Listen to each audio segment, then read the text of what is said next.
Se tem algo que eu ensino para os meus alunos, seja em curso de teologia, seja em seminários apologéticos, é o seguinte: nunca aceite uma citação isolada feita por um membro de seita.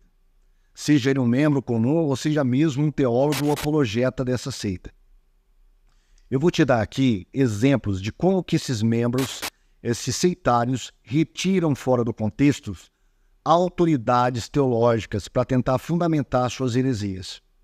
O vídeo que eu tenho aqui, que eu vou passar para você, que vai ser o nosso exemplo, é do senhor Leandro Quadros, da Igreja Adventista do Sétimo Dia.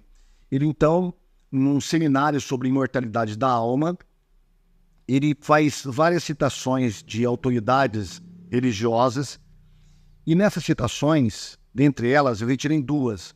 Uma de um teólogo católico e o outro de um teólogo luterano. E nesse seminário, a gente tenta provar que a imortalidade da alma, na verdade, tem origem pagã, é antibíblica. E que, na verdade, a alma somos nós. E não existe uma sobrevivência da alma após a morte do corpo ou do espírito. Então, a partir do momento que ele fala isso, ele já cita esse teólogo católico como se estivesse dando base para a heresia aniquilacionista, ou a heresia de que o homem morreu, morre a sua alma junto. Vamos analisar esse vídeo e daqui a pouco nós voltaremos.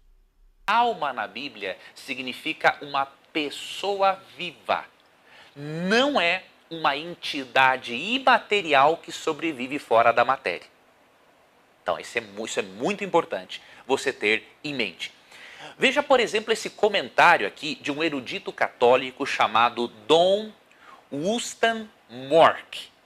Olha que comentário interessante desse erudito católico. Adão não tem alma, ele é alma. O corpo, longe de ser dividido de seu princípio vital, é a alma visível. Que interessante, esse erudito católico reconhece esse significado bíblico do termo alma. Ele explica aqui que alma na Bíblia, que o ser humano, o corpo do ser humano é a alma na sua forma visível, né? Alma é o ser vivo.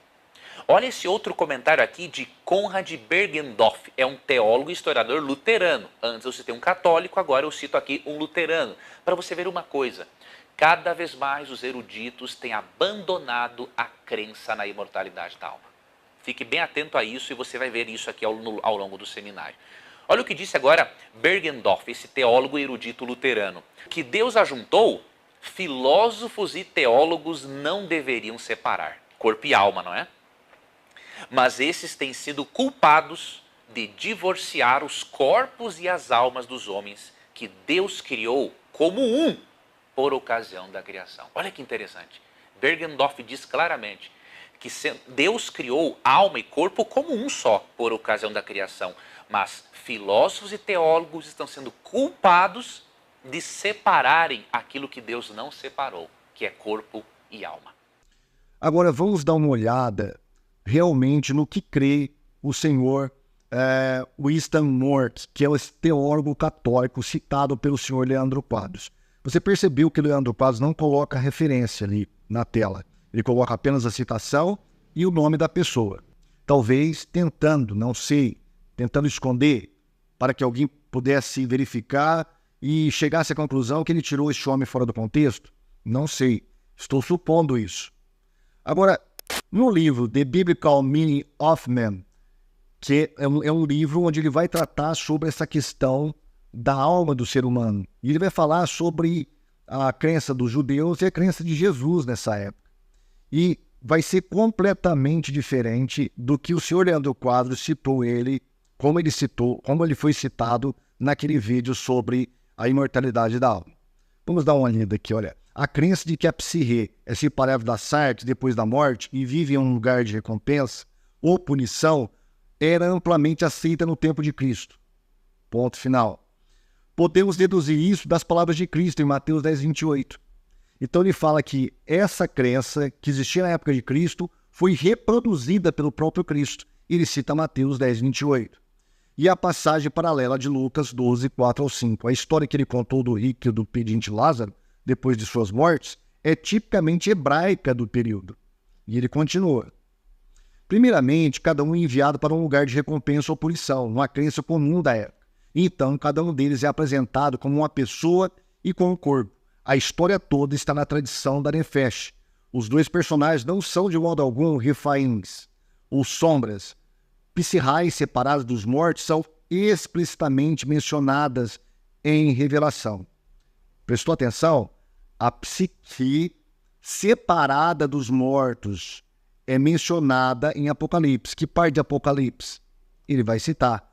Vi debaixo do altar as almas psirrás, daqueles que haviam sido mortos por causa da palavra de Deus e do testemunho que deram.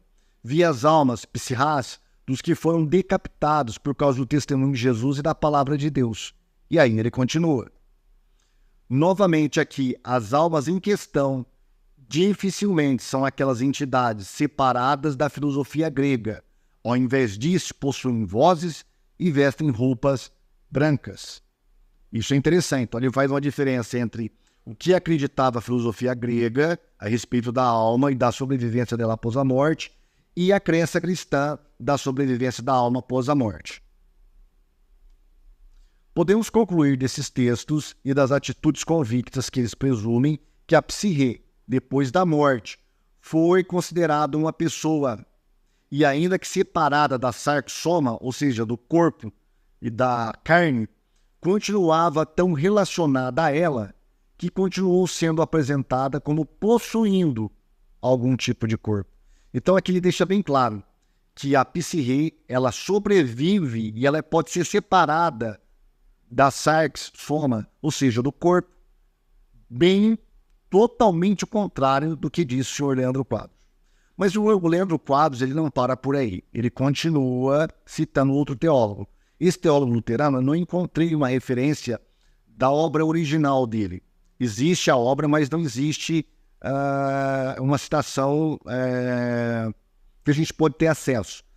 Onde que eu encontrei essa citação que o Leandro Quadros fez? No livro de Samuel Bacchiocchi, que é teólogo e historiador da Igreja Adventista, no livro Imortalidade ou Ressurreição, onde ele tenta provar que a imortalidade da alma é uma crença pagã, uma crença antibíblica. E ele faz a citação desse teólogo luterano. Só que o Leandro Quadros ele pegou partes pequenas dessa citação, que o Bacchiocchi citou ali no seu livro. E foi daqui que ele retirou aquela, talvez uma boa parte desse tal seminário de imortalidade da alma que ele deu anos atrás. Bom, diz assim a citação no livro de Bacchiocchi. Os evangelhos não fornecem base para uma teoria de redenção que salva as almas separadas dos corpos a que pertence. O que Deus uniu, filósofos e teólogos não deveriam colocar separado, mas eles foram culpados de divorciar os corpos e as almas dos homens que Deus fez na criação. E a sua culpa não é diminuída por seu apelo, que assim a salvação seria facilitada. Até que tenhamos uma teoria da redenção que atende a toda a necessidade do homem, não conseguimos compreender o propósito daquele que se encarnou para poder salvar a humanidade. O que ele está dizendo aqui? Que a alma não sobrevive à morte do corpo, que o espírito não sobrevive à morte do corpo? Não. Ele está dizendo que a nossa concepção de redenção da alma não pode se relacionar com a filosofia grega, que acreditava que o corpo era uma maldição e que a alma sobreviveria à morte do corpo eternamente do céu, próximo a Deus. Isso está errado. Jesus veio redimir espírito, alma e corpo, conforme Paulo ensina aos Tessalonicenses. Então, tudo é redimido. A nossa completa redenção só será completa quando o nosso corpo for transformado, a mortalidade for assumida pela imortalidade. É isso que ele está dizendo. E ele não está indo contra o conceito de que uma entidade que sobrevive à morte do corpo possa existir. Não é isso que ele está falando. Mas o senhor Leandro Quadros, assim como o Bacchiocchi, retirou esse teólogo fora do contexto. Mas não foi só ele, não. Nós temos também Oscar Cullmann. Nessa foto aí você vê nesse seminário, Leandro Quadros citando um livro do Oscar Cullmann, onde, segundo ele, Oscar Cullmann também apregoava que a alma é o próprio corpo e que não existe uma sobrevivência da alma após a morte, que a alma não se desvincula com o corpo e sobrevive após a morte. Eu já deixei um vídeo refutando essa fala do Leandro Quadros, esta citação fora do contexto. Vou deixar aqui no card. Na verdade, são vários vídeos. Eu vou deixar no card aqui para você ver como que eu respondi ao Leandro Quadros nessa questão do Oscar Cullmann, Ele também retirou Oscar Cullmann fora do contexto. Mas não foi só ele que fez essa lambança de tirar as pessoas, autoridades, teólogos, historiadores fora do contexto. Arnaldo Cristianini, um apologeta adventista do sétimo dia, já falecido, também fez isso, com um historiador protestante chamado Williston Walker. No livro Sutilezas do Erro, Arnaldo Cristianini ele vai citar de forma truncada uma passagem do livro História da Igreja, do Williston Walker, onde ele fala que algumas crenças judaicas do primeiro século, na verdade, vieram da religião persa.